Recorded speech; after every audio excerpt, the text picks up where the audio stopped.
Hello everyone and welcome to another video of the Sky channel. Now in this video I'm going to be talking about certain strategies that you could use to get a better chance of winning the vast jungle. Keep in mind that this is going to be from the perspective of the blue camp. And I will also be considering the changes that are coming into the next vast jungle to make this relevant for the people who are about to be going into the jungle soon.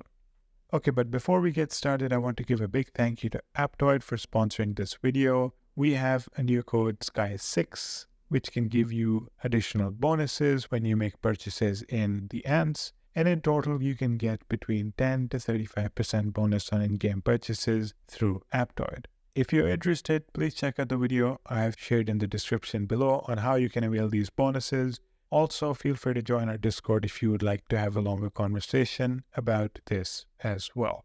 Okay, back to the video.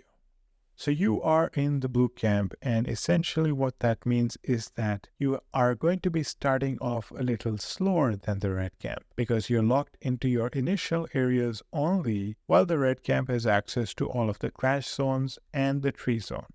Now, it's no surprise that the clash zones and the tree zones have better buffs. They have higher level structures that provide better buffs, and they have more access to nodes because they have 4 areas to begin with. And if it's a 2 versus 3 jungle, they have 2 clash areas for each alliance, and you only have that one initial area for your alliance. So obviously that means that the red camp is going to be starting off much stronger than you. They're going to have more buffs, they're going to have more nodes, they're going to have more honor. But there is a silver lining to it.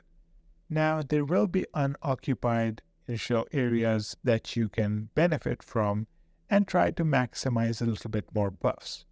Now, keep in mind that the changes that the update brought meant that both the red camp and the blue camp are going to be costing 4,000 clay per tower. But as the blue camp, you are likely more spread out than the red camp and have access to a lot more tunnels that you got using your lower clay in your initial areas, allowing you to take structures much more cheaper than the red camp would need to.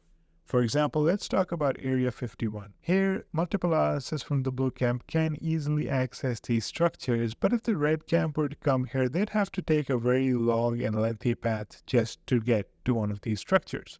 On the other hand, somebody from the blue camp only needs to build a few towers and they can start getting access to these structures. What this means is that the red camp will start stronger with a lot more buffs and perhaps a lot more nodes and honor, but you have the ability to catch up if, of course, you decide to take this route. So it's important for you as a blue camp to focus on getting more buffs before you decide to fight the red camp. So ideally, you want to delay the first fight with the red camp as much as possible, collect as many buffs as possible, get as many people over 40,000 honor as possible, and only fight the red camp when you think you are ready. Given that the red camp has 12 towers per day for each of their alliances, and you also have 12 towers per day for each of your alliances, and of course this is outside of your initial areas, it means that you will be able to go much further because you are higher in number and you have access points to a lot more different tunnels at a much cheaper clay cost. So if you want to reach, let's say, this residence, you can build all the way through this tunnel at a much cheaper clay cost, and then you only need to build a small amount of towers to get to that residence, which are going to be costing 4,000 clay per tower. Okay, so that's the first thing. Make sure that you, instead of fighting in this beginning, focus on getting structures, increasing your buffs, getting more nodes, getting more honor. That's the first recommendation. The second one is try avoiding a fight. Like if you decide to fight, try avoiding the fight happening in the clash areas in the start. The clash area gives the red camp a lot more buffs than they would have outside in the other initial areas. Ideally, even if you decide to fight, it would be best for you to drain them somewhere else, like in one of the unoccupied initial areas, before you take the fight to the clash zone. I do know eventually you do have to go to the tree, but drain them in some of the unoccupied initial areas, and once they're drained, then go for the clash zone. It just makes more sense because otherwise you'll be fighting them with the larger buff, and that doesn't make a lot of sense.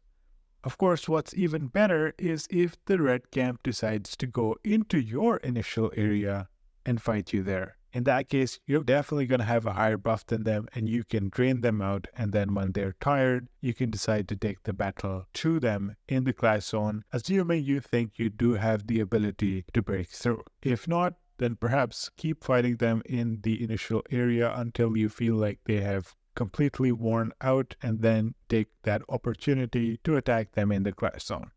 Other than that, it's important to note that you have a very limited area where you can capture nodes, and of course there's going to be a lot of competition within your own alliance members to get the high level nodes. And that is important because you want to get to 40,000 honor, because 20,000 and 40,000 honor gives you a huge jump in your season revival fungi. But of course, you want to have most of your players having 40,000 honor as soon as possible. How can you do that? Well, here's the trick. Once you unlock a higher level of season revival fungi because of getting 40,000 honor or 20,000 honor, once you unlock this, even if you go down to 0 honor, it won't change your revival fungi speed and your revival fungi limit. Think about that for a second. That basically means that if you get 40,000 honor, you can easily give up some of the nodes to give to your alliance members and help them get to 40,000 honor, and then you can take it back from them. And what that's going to do is that a large proportion of your alliance would already have crossed 40,000 honor. They'd be much more prepared to fight. And that's just in case the red camp decides to pick on you and you do fight back. Ideally, you want to wait until you reach a point where fighting me is reasonable, but that may not always be the case. Sometimes the red camp might just pick on you and you might want to fight back. In that case, it's always wise for you to have as many of your players have 40,000 honor as possible. The next thing I'd advise is for you to enhance your seasoned soldier ants, because they are stronger and they're cheaper to heal. So you are not only getting into the battlefield even stronger than you would otherwise, you're actually saving fungi in the process. What I do is I generally enhance enough to get one full unit with all seasoned soldier ants. That way I can continue using that one unit, and if the enhanced soldier ants are injured, I heal them and then fill them up in the unit again and send it back. That works for me, and hopefully it might work for you as well. So that's pretty much all I had for this video. And to summarize, what I mentioned is focus on getting the buffs first before taking the battle to the red camp. Focus on helping a lot of your players getting high honor by sharing nodes and hence being more prepared for the fight. Ensure that as many of your players get 40,000 honor as soon as possible. And of course, get enhanced seasoned soldier ants because they will help you win wars. Thank you so much for watching. If you liked the video, please like, please subscribe to the channel. Please comment below if there are certain recommendations that I might have missed out. I personally was in the red camp, so this is coming from a red camp perspective. Maybe as a blue camp, you might have figured some other stuff out that I might have missed. So leave it down in the comments below and let's get that conversation going. Thank you so much for watching, and I hope to see you again soon. Bye.